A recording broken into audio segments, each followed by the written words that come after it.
Good evening and welcome. Tonight we're going to be reading through this book about Nigeria. I love this cover, isn't it so joyful? That feeling when you're running out of school and the day's over. I've actually already flipped through this book before and shown you all the amazing pictures in here. Hopefully if I remember, I'll link it up there in the corner so you can check it out. So today we're just going to read all of the little boxes. These photos of the kids running at the school is so cute. But let's find all of the wonderful boxes to read about Nigeria. Here's the first one. It's about the Kanji Dam. The Kanji Dam is the largest dam on the Niger River at 1,800 feet wide and 215 feet high. It was built between 1964 and 1968, creating the Kanji Lake Reservoir. The construction of the dam forced about 50,000 people to move because their land was going to be flooded by the lake. The government built housing in other areas for many of those who had been displaced. Kanji Dam generates hydroelectric power, doubles as a bridge, and helps control water levels downstream. What else do we have here? Nigeria's largest cities. You can see big old Lagos. Lagos is Nigeria's largest city with a population of more than 13 million. It was the capital city before the government headquarters were moved to Abuja in 1991. Lagos is known locally as Echo. The Portuguese named it Lagos, or I'm sure they called it Lagos, right, when they started trading with the local population in the 1400s. The city, which is made up of many islands, began as a Portuguese trade port. Today it remains Nigeria's major port. It is also Nigeria's cultural center, the site of the Nigerian National Museum, the National Library, and the University of Lagos. The city's dominant ethnic group is the Yoruba people. Kano is the second largest city in Nigeria, with a population of about 3.5 million. It is one of the main urban centers in the northern part of the country. Kano has a long history as a center of trade. The old city is surrounded by walls that date to the 15th century. Its major sites include the Emir's Palace, you can see right here, the Great Mosque, and the Kurmi Market. The dominant ethnic groups in Kano are the Hausas and Fulanis. Nigeria's third largest city, Ibadan, is home to more than 3 million people. It lies about 100 miles north of Lagos. A major center for trade, Ibadan is known for its many markets that sell both imports from the coast and a variety of local crafts like pottery and adire, or tie-dyed fabric. The city's dominant ethnic group is the Yorubas. Let's see. Representing the nation. The blossom of the Costus spectabilis is Nigeria's national flower. It is a common wildflower that blooms all over the country, but is especially plentiful in the Guinea savanna. It was chosen to represent the beauty of the country. The national bird is the eagle, which represents strength. More than a dozen species of eagle are found in Nigeria. Both the Costus spectabilis and the eagle are shown on Nigeria's coat of arms.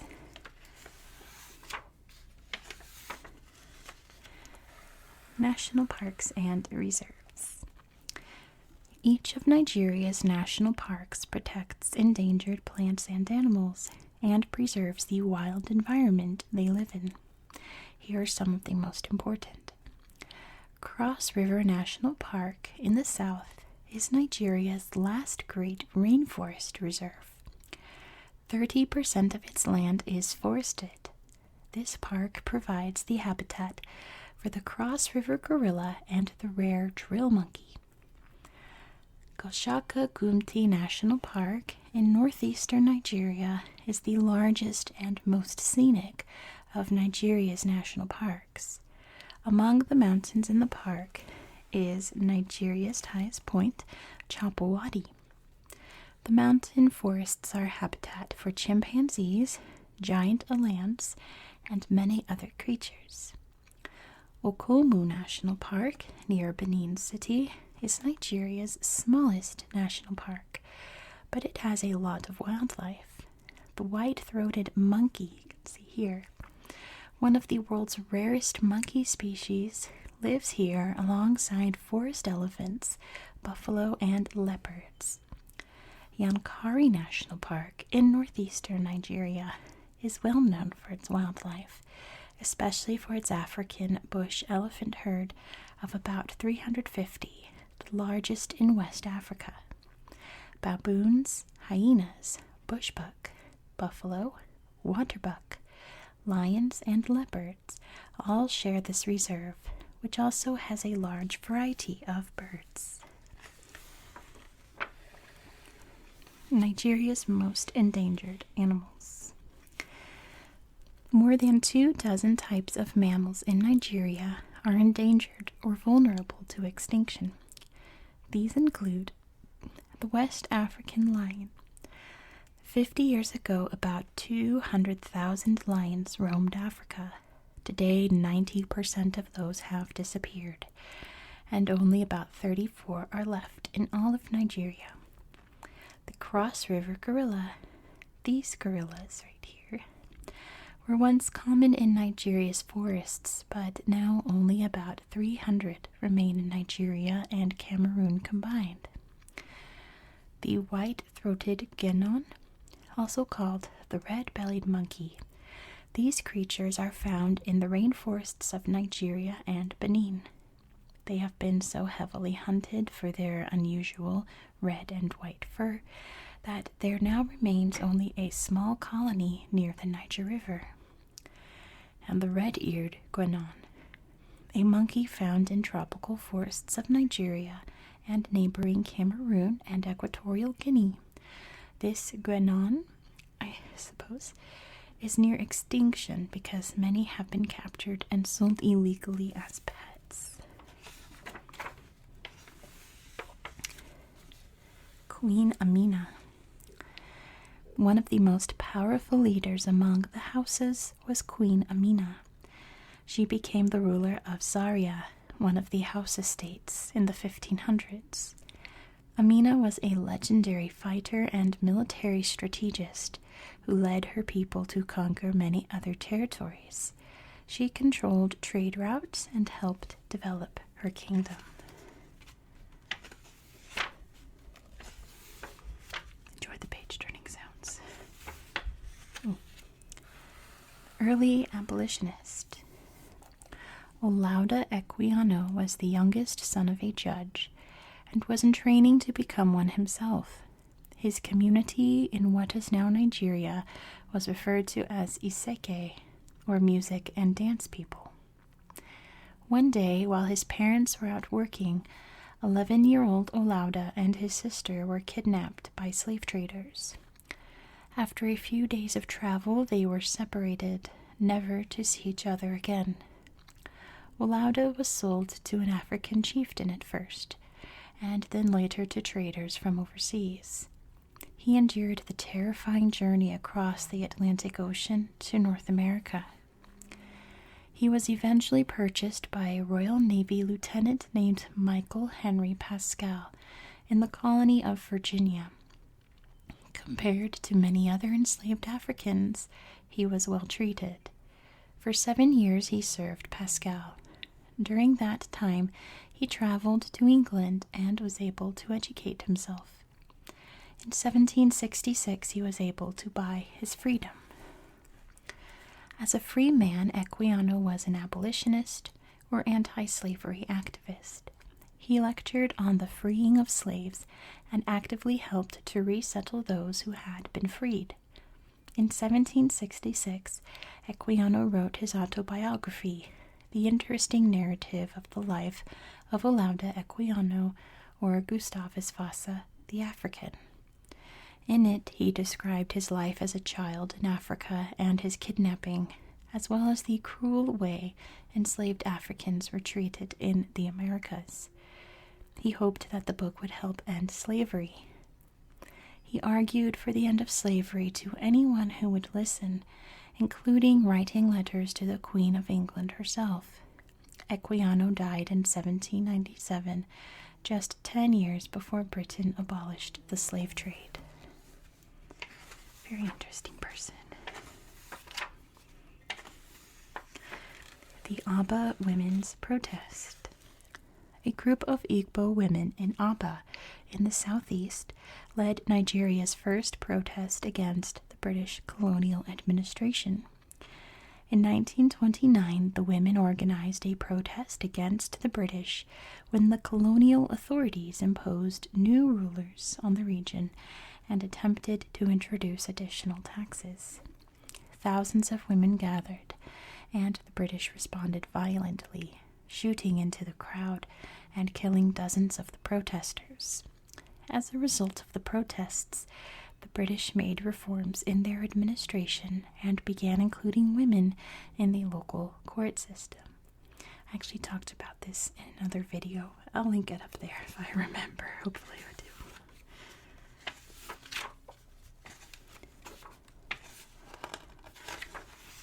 Right. Let's read about a touchy subject that YouTube might not like. Terrorism in northern Nigeria.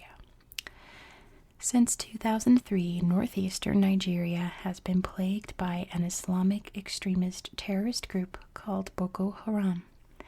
The words Boko Haram roughly translate from Hausa to Western education is forbidden. The goal of this group seems to be to create an Islamic state, although they often make other demands and refuse to negotiate. The group is opposed to girls getting an education and opposes anything else that it thinks represents the West. Boko Haram made international news in 2011 when a bomber drove his car into the United Nations headquarters in Abuja.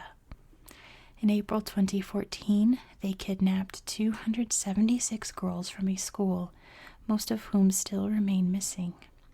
Since that time, numerous attacks have taken place in Borno, Yobe, and Adamawa states, killing or injuring thousands of people. Since 2014, military forces from Nigeria and other nations have had limited success against Boko Haram. The Nigerian military and law enforcement do not have the resources needed to effectively track and fight the extremists. Military action against Boko Haram has resulted in many deaths. The total number of people killed by both sides is estimated at more than 20,000. Thankfully, since like 2020, it's gotten much better. Not nearly as violent. Let's take a look at the capital. The original capital of Nigeria was the large coastal city of Lagos.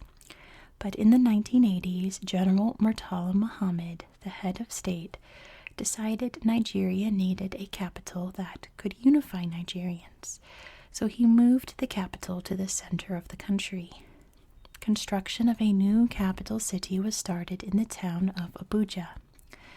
Prior to then, Abuja had been a collection of villages, mostly populated by people who identified as part of the Gwari and Koro ethnic groups. The capital officially moved to Abuja on December 12, 1991. At the time, Abuja had a population of 107,000. By 2012, the population had grown to more than 2.4 million. The city is noted for two immense monolithic stone outcrops. The Aso Rock, near the major government buildings, reaches a height of more than 1,200 feet. And the Zuma Rock, north of town, you can see it here, rises 2,379 feet. The home of Nigeria's president is called Aso Rock Presidential Villa. Okay, maybe that's Aso Rock. Traditionally, the Abuja area was noted for its pottery and agriculture. Today, it is best known for government and business, and there's little tourism. A large modern downtown district has been developing since 1991, but most areas outside of the city are impoverished.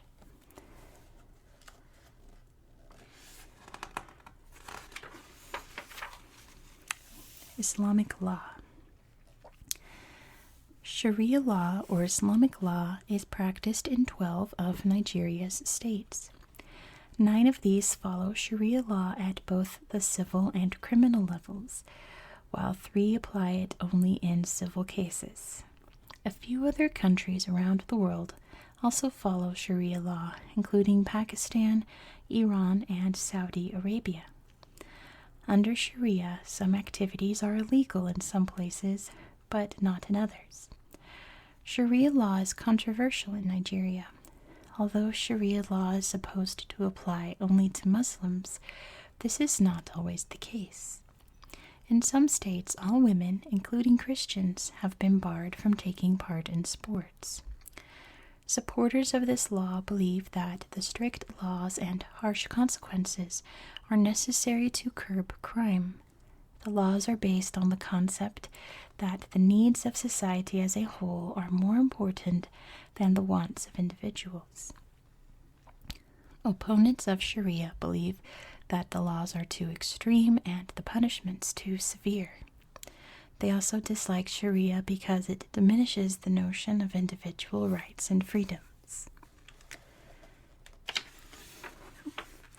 National anthem.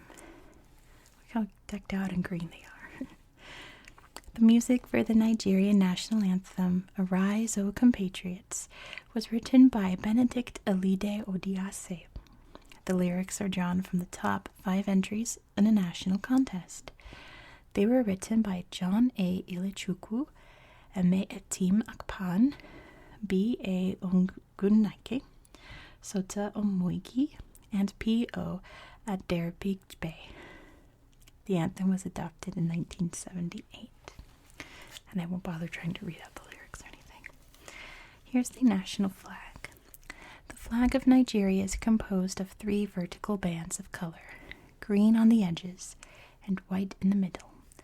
The green represents the forests and the natural resources of Nigeria, while the white represents the national desire for peace and unity. The flag was adopted on October 1st, 1960, the day that Nigeria became independent from Great Britain. A contest had been held to design the new flag. The winner was a student, Michael Akinkunmi. Money facts. Nigeria's official currency is the naira, which is divided into 100 kobo. Coins are values of 50 kobo and 1 or 2 naira. The paper bills come in denominations of 5, 10, 20, 50, 100, 200, and 1,000 naira. In 2016, 199 naira equaled $1. Each denomination of banknote has a different main color. Portraits of important figures in Nigerian history are shown on the front of the bills, while images of the nation's culture and economy are on the back. The 500 naira bill, for example, is purple. Nnamdi Azikiwe, Nigeria's first president, is depicted on the front of the bill, and an oil rig is shown on the back.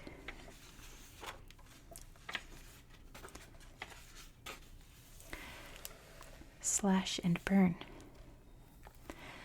Some Nigerian farmers clear land using a technique called slash and burn. It involves cutting down all of the plants and trees in the area that will be farmed and then burning it all. This process helps farmers clear the area where they want to plant, and the ashes fertilize the soil. Unfortunately, slash and burn agriculture is bad for the land. Forests are cut, destroying the habitats of many animals. In addition, without plant roots to hold the fertile topsoil in place, is easily blown or washed away.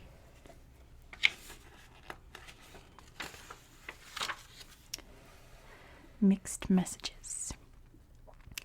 Nigeria's landline telephone system has never been reliable. Under British rule, communication between states was discouraged, and under self-rule, the system suffered from lack of funding. Today, almost all of the electronic communication, including internet use, relies on cell service. About 4 out of 5 people in Nigeria have a cell phone, but only about half of those use the internet. I'm sure it's gotten better since this book came out, right?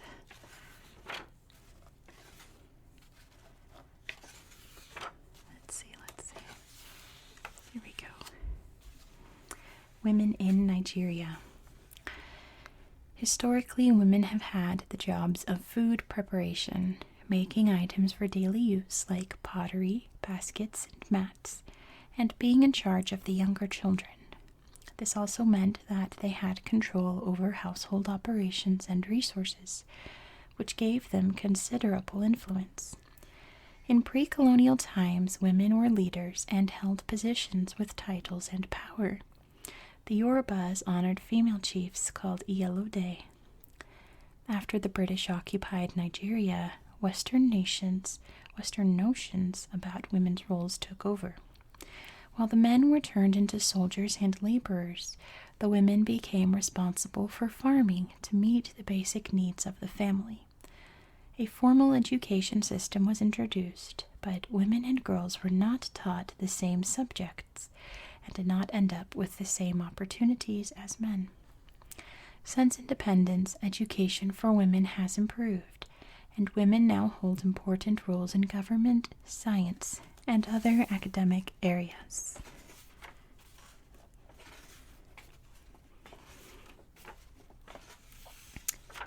Religious conflict. The origins and some of the basic teachings of Islam and Christianity are similar.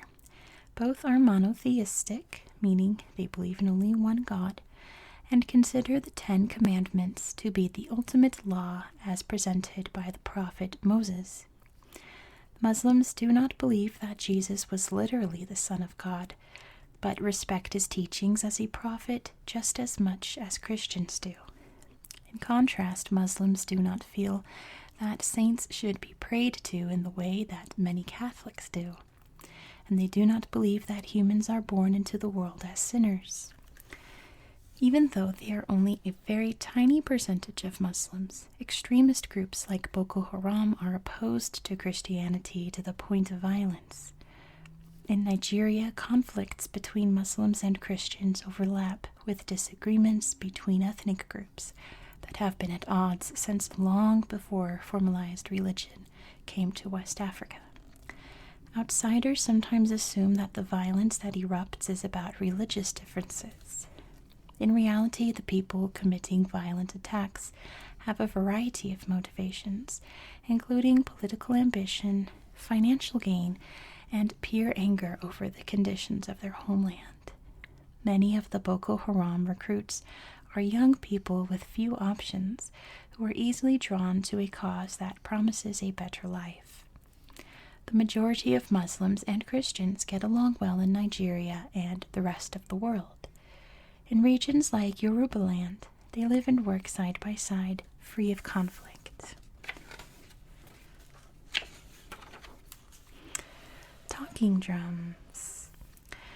The double-ended talking drum, one of the oldest traditional instruments used by the Yoruba and Hausa people of Nigeria, gets its name from the way it can imitate human speech. The 2 drum heads, which is the flexible coverings that the drummer hits with his hands, are connected along the outside of the drum by tight leather cords, so that as the player squeezes the drum between the arm and body, the sound changes. The drum is not easy to play, but a skilled player can learn to speak whole phrases with it. Talking drums were used to communicate, sometimes to send secret messages between villages in times of war, and other times as a different way of reciting poetry. The Yorubas and other West African people developed a special vocabulary of drum language, and the skills were passed down in the same family.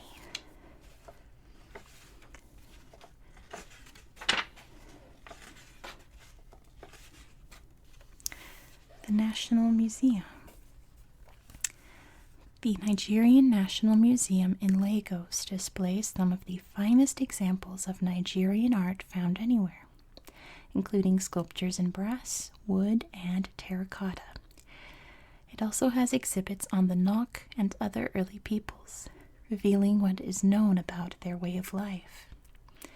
The museum was founded in 1957 by the English archaeologist Kenneth Murray, who served as director of the Department of Antiquities.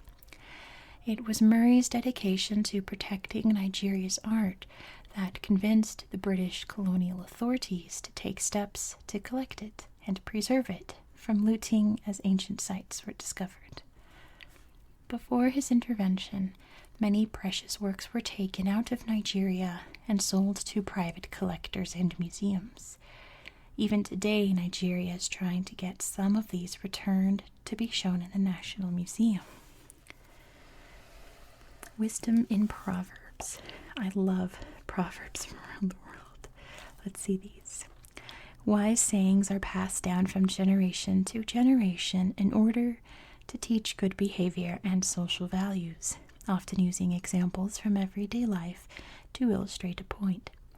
The Yoruba people have thousands of these. Here are some examples. Just because it hasn't rained is no reason to wish for a flood, which means don't overreact. However long the giraffe's neck is, he still can't see the future. Like that. It means nobody knows what may happen tomorrow. And when the applause is the loudest, it's time to leave the dance floor, which means quit while you're ahead. Eyes on the prize. Nigerian poet and playwright Wole Soyinka was born in 1934 to a Yoruba family. After attending school in Nigeria, where he was already winning prizes for his writing, he continued his studies in England and worked in the Royal Court Theatre in London. The plays he wrote were performed in both England and Nigeria. In many of his works, such as The Strong Breed, The Road, and Death and the King's Horseman, he criticizes Nigerian society. At the same time, he was also active in Nigeria's struggle for independence from Great Britain. After Nigeria became independent, Soyinka was a continual voice criticizing the country's military dictators. During the Nigerian Civil War in 1967, he was arrested and imprisoned for 2 years for his political activities and his writings, many of which were critical of the government's oppression and corruption. When civilian rule was restored, he returned to Nigeria, but was forced to leave again in 1993, early in the regime of General Sani Abacha, when he escaped from Nigeria on a motorcycle and came to the United States. He has taught at many different universities in the United States, including Harvard and Yale. In 1994, he was appointed UNESCO Goodwill Ambassador for the promotion of African culture, human rights, and freedom of expression. In 1986, he received the world's highest literary honor, the Nobel Prize in Literature. He was the first African ever to receive the award. National holidays, recipe. Let's see if there's anything else. Oh, Nigerians in the NBA. Apologies if I mispronounce any names. Numerous Nigerians have played in the NBA, the professional basketball league in the United States. They include Hakeem Olajuwon, who played on the Houston Rockets and Toronto Raptors, Yinka Dare, who played on the New Jersey Nets, Olumide Oyedeji, who played on the Seattle Supersonics and Orlando Magic, Solomon Alabi, who played on the Toronto Raptors, and Festus Ezeli, who played on the Golden State Warriors. Go Dubs.